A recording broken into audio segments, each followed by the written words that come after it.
Good morning, everybody.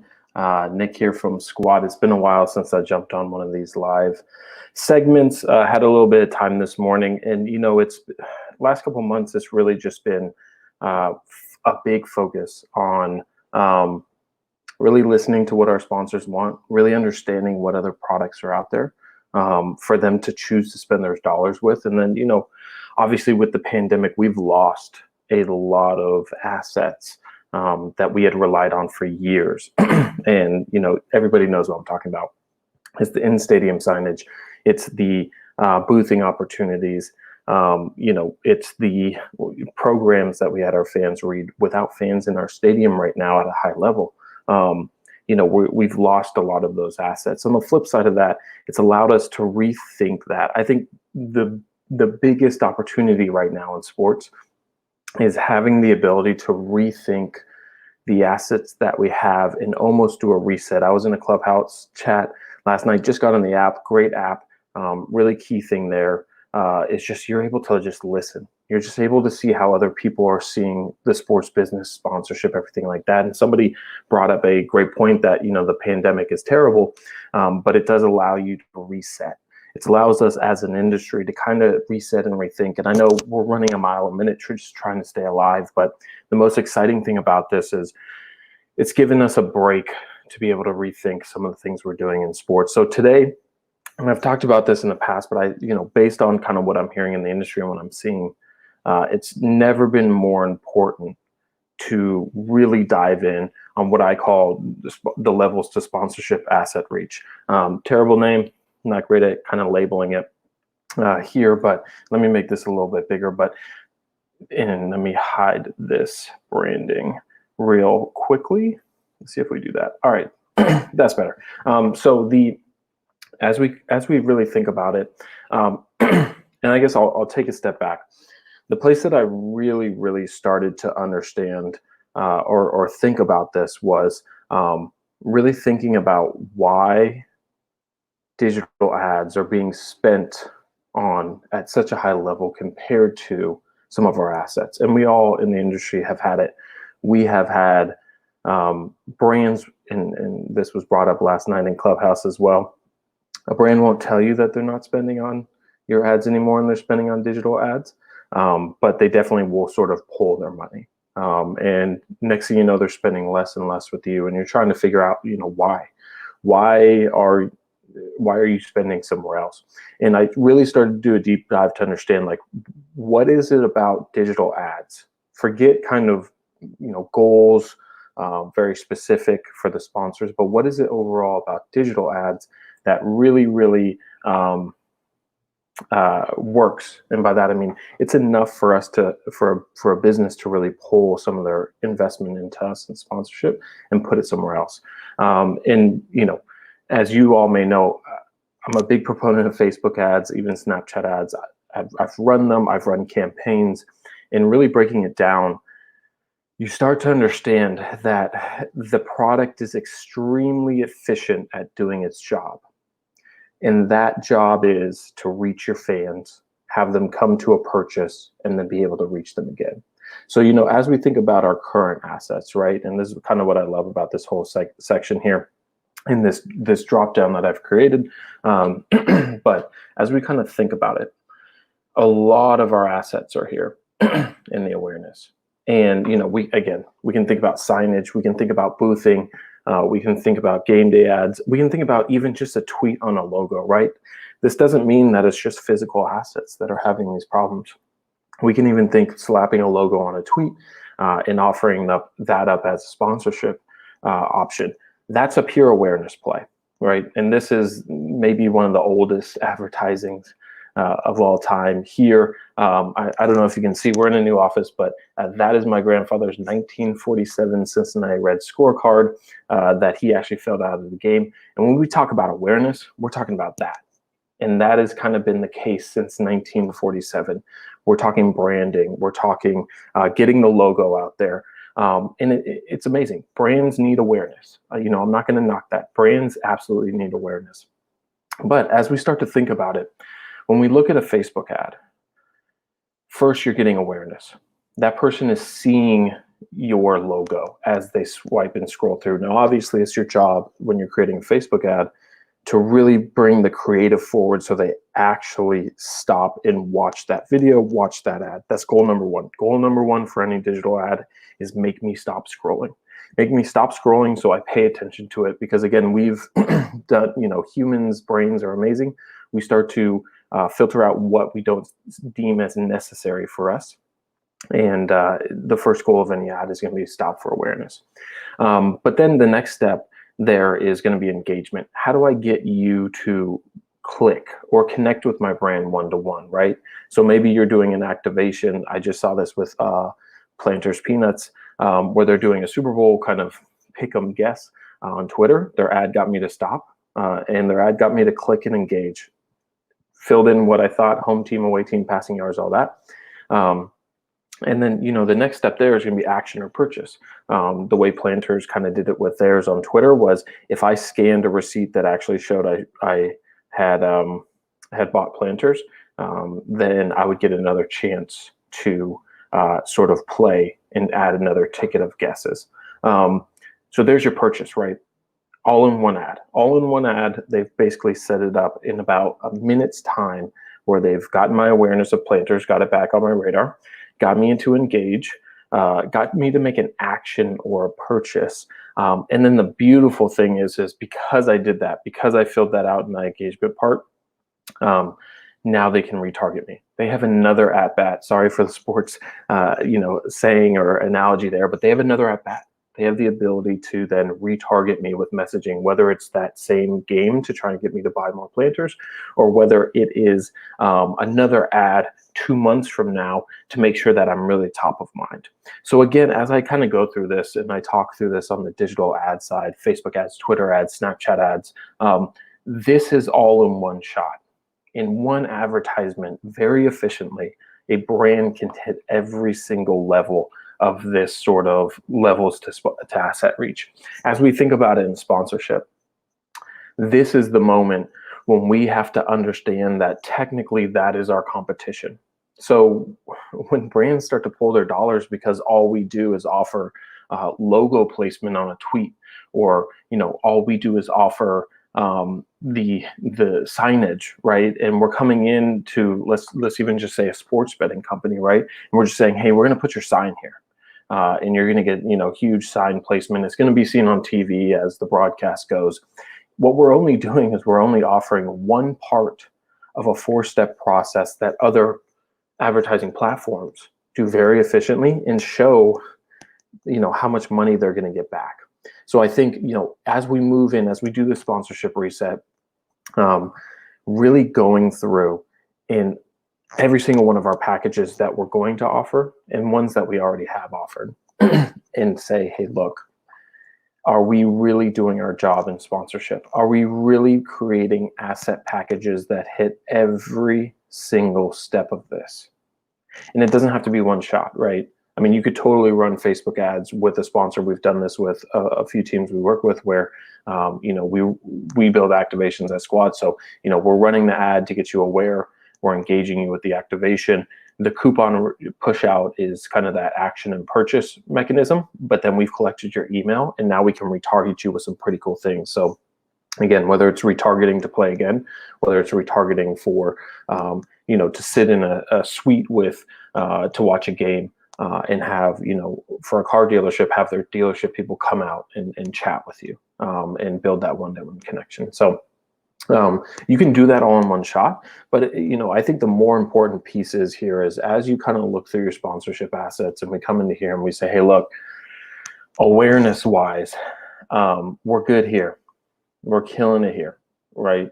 We're very good at this in the industry. We have a captivated audience every game. We put logos in front of them. Over 3 years, you'll get some recall. Really, when we start to get some value is the engagement part. I do this all the time. I basically ask sort of sports fans of a team, hey, name 3 sponsors of your favorite team. And usually the 3 that they can name off the top of their head come with an engagement piece. Half court shot, 100 points, you get a free whatever. That's really kind of the engagement piece that does the recall. But then again, we need to get that next step to action and purchase. How are we going to prove, one, for our sponsor, but two, how are we going to easily and authentically get that fan to make a purchase with the sponsor? Because again, I can't reiterate this enough. Facebook ads can tell you when they've made a conversion very efficiently, and to be honest, pretty cheaply. And you get a report that says, here's how many conversions you had based on how many people clicked and landed on your website. If we can't do that, we're automatically at a deficit. We're already behind before the race has even started. So we need to be able to have some sort of mechanism that authentically and easily, again, not a hard sell, but authentically and easily pushes people to a purchase. And then the last thing is the retarget. And this part is really important. I mean, this is honestly where I think we're losing in the industry billions of dollars, is on the retarget phase. Now, what I don't suggest you do is you earn emails, right? Because I mean, honestly, retargeting is earning emails, whether you're making a Facebook audience, whether you are, creating an email sort of follow-up campaign. A lot of times we just hand those emails over to the sponsor. Sometimes the sponsor knows exactly what to do with that, and they do a very good job at retargeting. And if they want the emails and that's part of the package, then obviously, you need to sort of give it to them. But I think the biggest thing that we might be missing out on here is in the industry, and I struggle with this sometimes, of whether we really hand these emails to our sponsor because there's real value there if you know how to use it, or whether we this is our proprietary information, and we then go back to the sponsor and say, hey, look, we have a targeted audience that's already engaged with you. Let's build some packages to retarget, right? Because we're going to kind of follow up with them on your behalf and create another touch point for you to engage. So again, that's kind of the piece where that I think we're losing a lot of money on, because we're just handing over those emails. If we can get creative on the retargeting page or side of things, we can be really, really successful on upselling. I mean, think about that. That's years and years of upselling, because you have an audience that will engage with them, and you're constantly adding to that audience, so you can constantly come back and say, hey, look, yeah, let's retarget this. Let's re-engage with these fans. These fans are going to connect with you. Now let's creatively come up with campaigns to have them connect with your, again, car partner, connect with your dealers in an authentic and interesting way. QSR partner, engage with your brand, with the products that you all are selling, right? And get you to purchase that more on a daily basis, build that habit. That's the value there. But again, I think, a key thing here, as I kind of wrap this up, is creating an audit, right?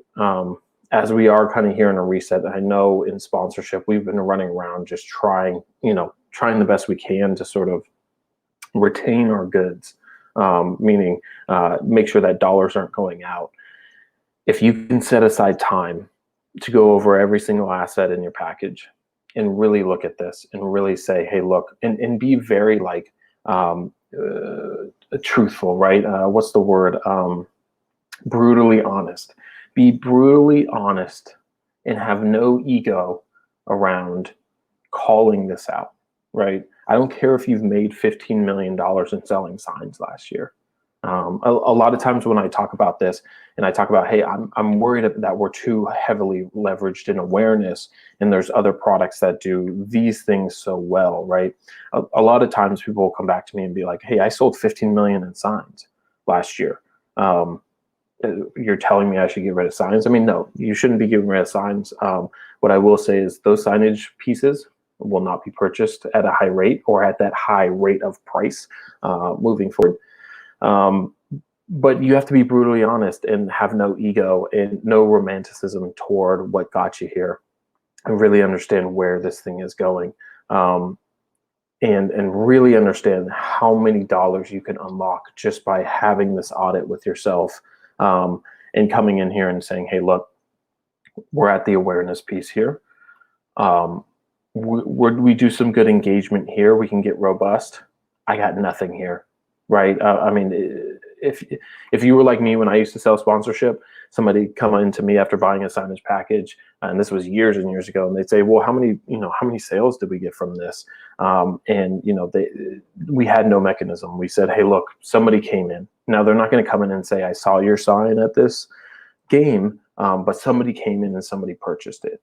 That used to fly. That doesn't fly anymore. Right? Because again, a Facebook ad can tell you, a restaurant can run Facebook ads for a coupon and an offer, and they can create a campaign that tells you how many people came into their store, saw the ad, engaged with it, came into their store and purchased, and then again, they have the email or the pixel here to retarget. So again, you have to be unromantic about what got you here. I'm not saying toss all of that out, but some teams are. Savannah Bananas, no signage in their stadium. Why? I mean, honestly, they're doubling down on digital. There's other ways that they can sell sponsors to engage with them without having a sign. And, I would bet that they did the analysis and said, hey, look, brands don't want this. They want this. Does the sign do this? Yes. Does it help toward this? Maybe. Is it worth the printing and the selling cost of this? Probably not. Right. So again, as we kind of look through this, my hope is that you audit your assets, future and current. Go through all your deals, go through all of your asset packages and say, honestly, brutally honestly, are we hitting this? Are we hitting awareness to engagement to action and purchase to retargeting? Can we confidently go to every single one of our sponsor that spends dollars with us and say, hey, look, I can prove that our fans, for you, a certain subsect that we were able to engage, went through this entire process. And if you can, I guarantee you're going to unlock mountains of dollars. This is what brands are looking for. In all honesty, if you start to bring up this and say, hey, look, for your package, here's where we're going to hit you for awareness. Here's how we're going to get some of those fans to engage. Here's how we're going to turn those fans from engagement into purchase. Here's how we're going to get that purchase into a retarget. If you're able to do that and show any brand that, they will print money for you. I don't care what size team you are, right? I don't care if you only have 50,000 followers on Facebook. Or even 5,000 followers on Facebook. If you can go to a brand and say, hey, look, of these 5,000, we're going to be able to reach X. We're going to be able to engage with Y. We're going to be able to lead those people to Z purchases. And then we're going to be able to come back and retarget all of those people with more ads. That's going to get them either to the engagement or the awareness piece and take them right back through this. And the interesting thing here, and this is what I've been kind of thinking through within sponsorship. And this is the gold mine. Imagine in sponsorship, if you could go to a brand and say, hey, look, this is your first activation with us. You never spent on sponsorship. We're glad you're here. This is the system we have for our sponsors. We're going to get them to know about your brand through these activations. We're going to get them to engage and connect with the brand one-to-one with these activations. That's going to lead to an action and a purchase. And then we're going to retarget people. And our goal is to get a fan through this funnel as many times as possible within the season. So we're trying to get them through this cycle as many times as possible. So we're going to come in here and we're going to say, hey, look, this fan came into here, came in and engaged, made a purchase, and then I can use retargeting to get them back to awareness with a new campaign, engage and make a purchase. That's 2 times through the cycle. Now the same fan is getting retargeted with a brand new campaign, awareness, engagement, and purchase. Maybe the 4th time they're in the stadium and we got them to engage on a signage piece with awareness, and they came in and engaged and now made a purchase. That's the 4th cycle. Imagine if you could go to a brand and say, hey, look, not only am I going to show you how many purchases, I'm going to tell you how many times we can get a fan through this cycle authentically, right? We can't do the hard sell, or else fans will see it and be like, I know exactly why you're doing that. You're trying to get us to purchase. But if we can be creative, we can create a place where we can go to brands and say, hey, look, based on last year's data, I can almost guarantee you that we can get somebody through 5 cycles within a season. That means we can get a fan to make this purchase that you want to kick to at least 5 times within a season. And guess what? We have an idea here. I think we can turn that into 6 next season. Are you interested in that as a way to renew? Guarantee you, if you go to any brand with that, because you're making a machine, you're making a predictable revenue machine. I think the hard part, for me as a creative, the fun part is what campaigns come into this, right? You have to be creative on how you get them through these steps. You can't just say, hey, fan, buy this, right? If you just go to your fans all the time and just say, hey, fan, buy this, hey, fan, buy this, it's very transactional. I think the Planters Peanuts is a great example of that. They got my attention, to be honest. I didn't really, other than Baby Peanut Super Bowl a couple of years ago, I hadn't really paid attention to Planters Peanuts. Got my awareness with that ad, got my attention, engaged me, and then they got me to make a purchase. I went and bought some Planters Peanuts, scanned the receipt, and got another sort of entry into their engagement piece. And again, they have my retargeting. We're talking years. Like, now that they have my email in their database system, they can build Facebook and Snapchat and, eventually TikTok audiences that know that somebody, they know things that I like sports, I like football, I like to engage here, and I will engage and make a purchase. In all honesty, if I'm in that marketing department, my next thing is, how do I get you to go from action for retargeting? How do I get you back after you made a purchase to come back to here of either I'm going to get you in on awareness or I'm going to get you in on engagement? So again, I think the key here, and it will take a lot of work to set this up, but I think where we are the most efficient in sponsorship is if we can go to our sponsors and say, hey, look, here's our package set. Here's our asset and our campaign set. Our goal, as you know, with us, is to get fans through this process to a purchase. I think we can get them to come through on 10 purchases in the season. That's our goal. We're going to look to get this fan through 5 to 10 cycles, or 10 cycles within this. Now, it might be 5, right? But we're going to try to hit 10. We're going to adjust. We're going to keep you updated. But imagine that monthly report. I mean, you could set up a monthly report that says, hey, look, on average, the fans who engage are going to make 3 purchases within the cycle. In the month of March, they made 5 purchases. So there was a dead month within April, or within February. So we're going to adjust that a little bit. But again, I think this is the blueprint to really, I don't want to use the word innovate, to really change it up, right? Refresh is the word. Refresh our sponsorship assets to where we can get to a place where we're hitting every single one of these. We can prove it, and we can show I can get a fan through this many cycles on this. Because if you can get a fan through 10 cycles, that individual fan is worth, let's say, $150 in a QSR setting, right? $15 per purchase, 10 cycles. If we can do that, you can show an ROI. And you can also show why they should spend more with you, especially if you come to them and say, hey, look, honestly, I think we can get them through 20 cycles if you just invested in these 3 campaigns. These are the 3 campaigns I'm trying to throw into this juggernaut that we've built. And again, I think we can get it through 4 more cycles. According to our numbers here, that's worth this much per fan more to you. Are you interested in purchasing that? I mean, what brand wouldn't, unless they don't believe those campaigns are going to lead through the cycle? But if you've proven in the past that you can get them through the cycle with the campaigns, it's going to work. So I think this is the blueprint. If I was in a sponsorship office right now as a head of sponsorship, which I don't know if I would be at this point, I'd probably just be kind of an activation manager. But every single one of my clients would be put on this plan. And every single one of my pitches would have this plan in it.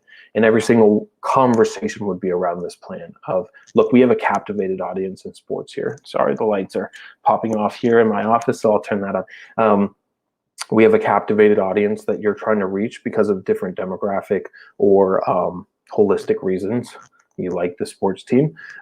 That's great. You're trying to reach them. I've convinced you that reaching them is important. Now I'm going to convince you why, if you spend your dollars with me, it's going to return a great amount of value and money. So again, this is what I would do. I would educate them on this level sort of piece. And then not only that, I would go beyond education. Education would turn into implementation. And again, I would set up everything. And if it didn't make sense to this, I wouldn't do it.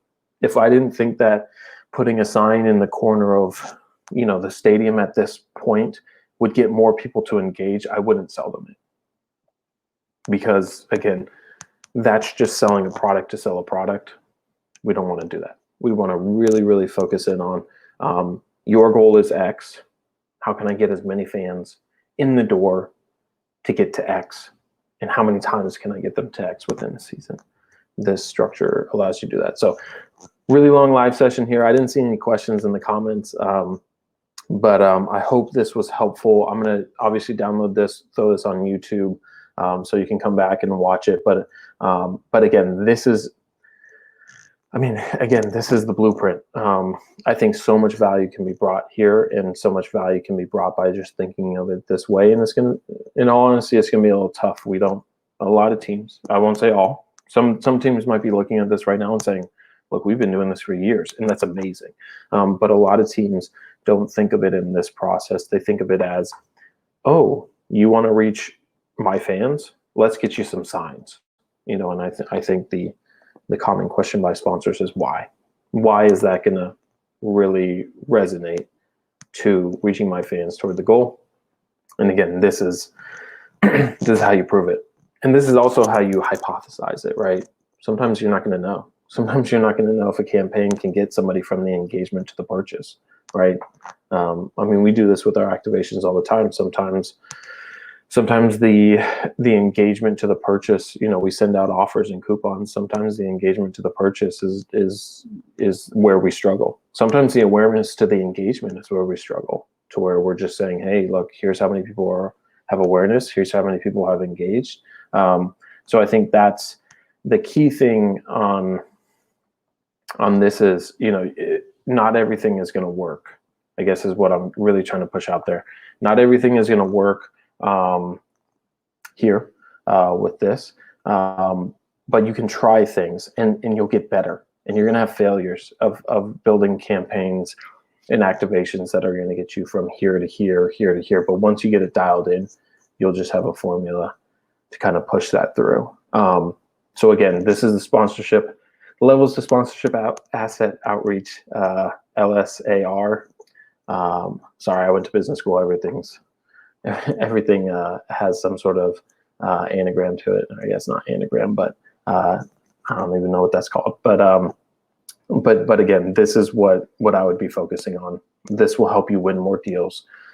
This will help you compete, and this will help you answer the dreaded question that even 5 years ago, 6 years ago, when I sold sponsorship, I would always get is, why should I spend my dollars with you instead of spending it on Facebook ads? Because they're returning a lot. This actually builds in. If they ask you that and you say, and part of your thing is we're going to retarget with Facebook ads and build audiences based on the engagement that we get here, or maybe the awareness part is through digital ads, you're already 50% there, because they're just told you they believe in Facebook ads. So this will allow you to really compete. And the most beautiful thing is, I think at a high level, if we do this, $328 billion is spent on digital ads globally. I believe $68 billion on sponsorship globally. I honestly think if we do this at a high level in sponsorship, with the excitement that our games bring, we can get from that. We can easily jump, not easily, but we can get, there's a game plan to get from 68 billion to 100 billion, right? Very quickly. And if you really look at how fast digital ads have grown, because they're very efficient at this, we can do the same thing in sports.